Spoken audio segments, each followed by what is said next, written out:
In this day and age, you play a lot of post-apocalyptic video games, where the reason why there's a post-apocalypse, whether it's through science, war, infections, zombies, whatever. There's always those settings that you see the world around us, the destruction, the overtaking of Mother Nature. Even in video games, we always see this. And with that being said, we sometimes ignore it because we're so used to it, like in Fallout. Sometimes we don't look at the settings all the time because it's so, it gets bad over time. And plenty of others too, especially zombie ones. But then again, there'll be those times where the creators, the developers do so well with the settings of a post apocalyptic world, just looking at in with the right mood of music, it looks so beautiful. Looking at the area of the flooded city on a wide perspective view is beautiful. Not to mention you're playing city ruins as you're traveling around the area. It feels nice, them looking for Jackass and trying to find out what's going on. Of course, 9S is curious about why Jackass, not looking for A2. They're looking for Jackass to look for A2 and stuff. And of course, this is the A series that Lily was talking about a while back during a mission where everyone but her and A2 died, pretty much. So this is what this is. Okay, it's confirmed. I don't know why. I couldn't imagine that it was different. The mission that they went on was completely different. But I guess I was incorrect about that. So anyways, you see Jackass wearing a bathing suit to go fishing. She can't normal fish, so she's going to do it the old American way. Throw a grenade in the water and catch the fish. A mackerel. A mackerel. You all know what the mackerel does. It's one of the alphabetic endings of the Nier Automata game. You eat mackerel and you die. And and this goes back to the end credit scene where they do the puppet shows, and you all know how much Yoko loves his puppets. And there's YouTube was answering two questions: what will androids do once when they win the war, and what does she do in her spare time? She catches fish, mainly mackerel, and she eats it to kill herself. Like, jeez, man. I know people are laughing at the scene, but that was dark. That was freaking dark, man. She's like, okay, I got spare time. Let me go catch this mackerel and eat it right quick. You know what that does to you. But then again, when Jackass was showing her mackerel, she was just shaking her head like, no, I'm not eating that. I eat it on my own time. It's pretty much what it is. So that was hilarious. A little chuckle, despite how dark that chuckle was. And of course, we get to see more Devil and Popo. Oh my god, I just love seeing Devil and Popo. Because when I see them, the Song of the Ancients always play. And speaking of good music, we also got to hear Kaine. We got to hear Kaine. And the way the anime is going about things, like I said, things might be different. People are saying there could be a part two to the Nier Automata series, where we get 12 episodes here, but we might get another later on down the road. That's a possibility. Or this is going a completely different route. This is not going to the route that we are expecting. Like, if this show only has 12 episodes, we're already on episode 8, you have 4 episodes left. You're not going to have time to do everything in the video game.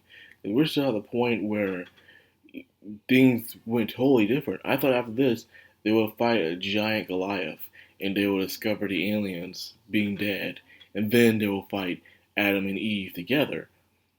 But instead, it seems like 9S is following whether it's A2 or it's Adam doing something, and he's in this area where there's all these paintings and stuff they're at. While Eve can't sense where Adam is at. So they skip some chunks of things. I wonder how people are taking this. Rather, I watched this episode, I went to sleep to get me some Z's, so I didn't have time to really read the comic section like I usually do.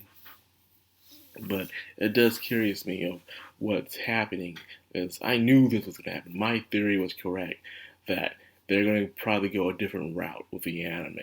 It's going to be another alternate ending, because things feel the same. It could be completely different in a way, where we see this alternate ending and a chord is just, doing what a chord does, recording everything. If you don't know who a chord is, watch cutscenes from Dragon Guard 3, or just watch, or YouTube, yeah. Watch on YouTube. They'll probably someone be explaining it about who a chord is. But yeah, this fascinates me now. Because we're seeing Deva and Popa, but you really don't really encounter them much. Only when you're playing as 9S, when it's just 9S and A2. So we're encountering them now, and them throwing hints of why they're doing all the heavy lifting, while everyone despises them around them. We might not get that answer. Heck, we don't get the. We thought when we saw the Lunateer, we'll see a Mill coming out of nowhere saying, "Hey, let's go find more of these Lunateers." And people really want to see that scene where you go into a room full of Lunateers and Kane's music starts playing. But that's not what happened. That's not going to happen. Emil had his role to play in this one, and he's stuck in a tree. There are clones, but that was it. This might be the real Emil head because it's very, very, very big. It's just when I'm watching this anime, more and more questions just open up for me. I'm like trying to figure stuff out, because this is Yokotaro we're talking about. There's always some weird shit going on where we're trying to figure out what does this mean. Oh God, he made me this way. But it's good. I like it. Over and analyzing things sometimes can be fun. Well, anyways, we we're also discussing some stuff of a friend of mine's at lunch during work time, where we know why the androids wear the blindfolds, the Yorha units. But what were the operators? The operators cover their mouth, while the combat androids cover their eyes, blind them from the truth.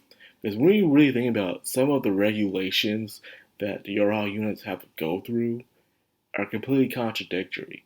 They completely act like humans. They get tired. They think a lot. They have their own emotions. But if this is the case, why give them these things in the first place? They could have just made them just like machines. But yet you're starting to see the machines do the same thing as well. Having emotions, being scared, being angry, having laughter. And they maybe think it's intimidating what humans do, but maybe it's being putting into them. They're getting sentience, to the point where a soul could be forming inside them. As some believe the theory of life force energy gathering inside of an object could become sentient and become a living being, which is very interesting. It has to be advanced enough for that to happen. If it happens to a non-animate object, then it will become a yokai. So there's that.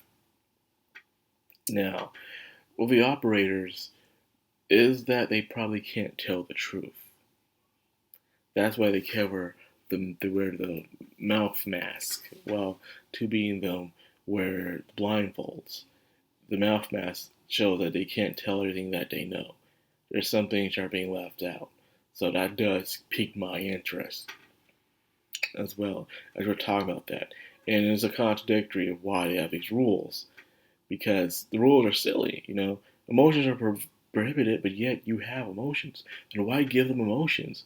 Why make them be tired? Why give them all these things that are like humans, but they can't act like humans? What is the point of all this? And there's also the scene where 9S is eavesdropping in on Commander and stuff.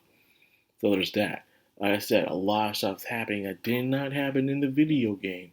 So I'm betting that we might just get 12 episodes, and they're just going to be an alternate ending. The question is how will it end? Because we got a lot of stuff to go through. Hopefully it's just the game watchers here who are fans of Nier. You know what happens to 2B. You know what happens to 9S and A2. Or you don't. Either way, there's just so much they gotta go through, and we're only on episode 8. We only have 4 episodes left. They're not gonna have time to cover all this. They really don't. So that's why my theory of it going to an older timeline is being proven true by each episode. And speaking of episodes, after episode 9, it's going back on hiatus again because of COVID. Some people have theorized that it's probably just Yoko Taro just fucking around at the studio and they're having a hard time trying to plan what's next, do the anime. That's one of the main theories. And people would rather believe that than COVID is the reason why the anime keeps being on hiatus all the damn time. This is ridiculous. There's anime right now that was going on during the fall season and has been completely stopped. No sign of coming back. So there's that. So anyways, once again, interesting, amazing episode. I love the music that they put into it. The artwork is stunning and beautiful. It was a time for them to take a breather. And in fact, they've been taking a lot of breathers, actually. Not much action in this one like it was in the video game, even for an adaptation, because it's them just doing expedition, going around helping out. They're not really fighting. Heck, they didn't really even fight that much in the Kingdom Village either. So, like I said, alternate route. So anyways, that's all I got for this episode. I hope you guys enjoyed. If you did, like, comment, and subscribe. And of course, hit that bell icon. This has the background on anime. Sign out.